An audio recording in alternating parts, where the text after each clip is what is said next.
విశాఖ జిల్లా గాజువాక జడ్పీ హైస్కూల్లో నూతనంగా ఏర్పాటు చేసిన మహాత్మా గాంధీ బిఆర్ అంబేద్కర్ విగ్రహాలతో పాటు ఝాన్సీ లక్ష్మీబాయి కళావేదికను ఎమ్మెల్యే పల్లా శ్రీనివాసరావు విశాఖ జిల్లా గాజువాక జడ్పీ హైస్కూలులో నూతనంగా ఏర్పాటు చేసిన మహాత్మా గాంధీ బిఆర్ అంబేద్కర్ విగ్రహాలతో పాటు ఝాన్సీ లక్ష్మీబాయి కళా వేదికను ఎమ్మెల్యే పల్ల శ్రీనివాసరావు ఉత్తరాంధ్ర ఉపాధ్యాయ ఎమ్మెల్సీ గాదె శ్రీనివాసులు నాయుడు ప్రారంభించారు. అనంతరం పదవీ విరమణ చేస్తున్న హెచ్ఎం విజయ ప్రశాంతిని ఘనంగా సన్మానించారు. ఈ సందర్భంగా ఎమ్మెల్యే పల్లా మాట్లాడుతూ ఉపాధ్యాయ వృత్తి ఎందరికో ఆదర్శమని అన్నారు. ఒక వ్యక్తి ఉన్నత స్థానానికి చేరుకున్నాడంటే అందుకు ముందుగా బీజం వేసింది ఉపాధ్యాయుడేనన్నారు. ఈ సందర్భంగా విజయ ప్రశాంతి మాట్లాడుతూ తాను రిటైర్డ్ అయిన 3 పేద విద్యార్థుల ఉన్నత విద్యకు అండగా నిలుస్తానని చెప్పారు. కార్యక్రమంలో పాఠశాల ఉపాధ్యాయులు, పేరెంట్స్ కమిటీ సభ్యులు తదితరులు పాల్గొన్నారు. మరి గాజువాకలో ప్రిన్సిపల్గా మరి సేవలు అందించి అలాగే సుమారు 30-40 సంవత్సరాలుగా టీచింగ్ ఫీల్డ్లోనే వారు సేవలు అందించారు.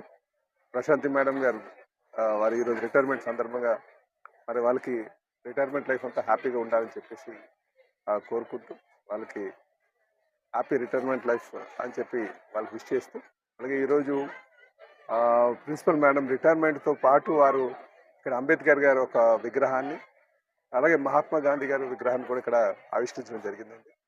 అలాగే వారు మిగతా స్టాఫ్ మెంబర్స్ అందరితో కలిపి ఈ స్టేజ్ కూడా నిర్మాణం చేయడం చాలా సంతోషం. నేను ఏదో చేయాలి స్కూల్కి అని ఒక తపన మరి నేను ప్రిన్సిపల్ మేడం గారితో చూశాను. వారికి ఈ సందర్భంగా నేను రిటైర్మెంట్ లైఫ్ హ్యాపీగా ఉండాలని చెప్పేసి నిండు నూరేళ్ళు హాయిగా సంతోషంగా ఉండాలని చెప్పి కోరుకుంటూ వారి నుంచి కూడా మరి పిల్లలకి స్ఫూర్తిగా తీసుకోవాల్సినటువంటి అవసరం ఉంది. ఎందుకంటే వారు కేవలం చదువు అంటే ఏదో అక్షరాలు కాదు, మంచి విద్యావంతులుగా తయారు చేయాలని ఒక ఉన్నతమైన లక్ష్యం వారికి ఉంది. అంటే విద్యార్థులందరినీ కూడా మంచి ఉన్నత స్థాయికి వచ్చేటట్టుగా అది కూడా కేవలం అక్షరాస్యులుగా కాకుండా విద్యావంతులుగా తయారు చేయాలనే ఒక ఆలోచన చాలా సంతోషం. ఎందుకంటే అక్షరాస్యులకి విద్యావంతులకి అంటే చాలా తేడా ఉంది. మళ్ళీ కేవలం అక్షరాలు చదివినంత మాత్రాన, డిగ్రీలు ఉన్నంత మాత్రాన పరిణితి కాదు.